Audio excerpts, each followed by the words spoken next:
The Drowsy Chaperone is a silly musical. It is a silly musical set within the framework, as its subtitle says, of a comedy. The musical purports to be from the 1920s.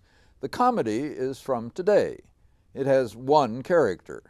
The musical, The Drowsy Chaperone, is that character's favorite show, and he plays the LP of the show for us, magically evoking the original cast to perform it. The book and score of The Drowsy Chaperone poke fun at the silliness of those 1920s musicals, and it pokes fun at the people like our host who love those musicals. But it loves those musicals too.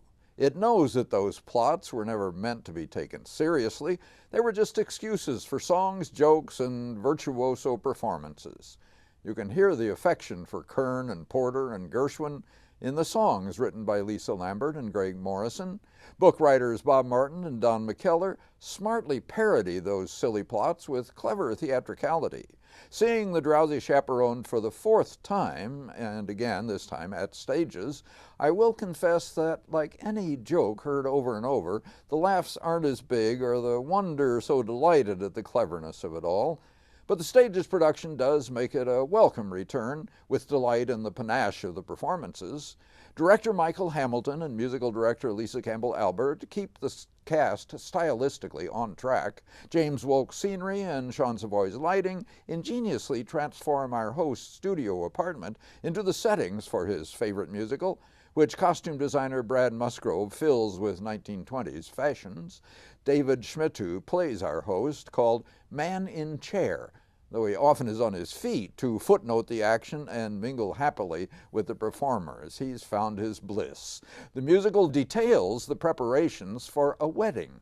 The bride, Janet Van de Graaff, is giving up her career as a Broadway star, and Laura E. Taylor amazes when Janet demonstrates the turn she claims no longer to care for. Andrew Fitch is the groom.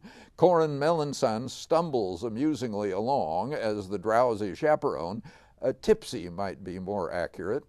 Edward Huvier is another audience favorite as the requisite Latin lover.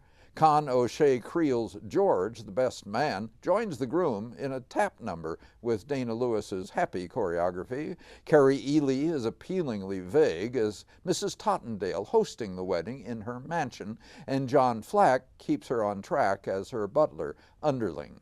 Steve Isom is the bride's Broadway producer, with Dana Winkle as his blonde and vacant girlfriend. Ryan Alexander Jacobs and Austin Glenn Jacobs play gangsters posing as pastry chefs, don't ask. Kendra Lynn Lucas unleashes a powerful voice as an aviatrix, because every 20s musical needs to fly down to Rio. It's a happy crowd on that plane and in the theater. Absolutely. Oh, let's go with some of that music. I don't want to show off no more. I don't want to spread merch no more. Being the greatest on earth no more. I don't wanna want. I don't wanna want. I do. I don't wanna show. Stay up on the stage and millions on the sea shine. Everything's sure, Janet's future is secure. Hey, thanks for watching. Click here to subscribe and check us out on Facebook. The link is below.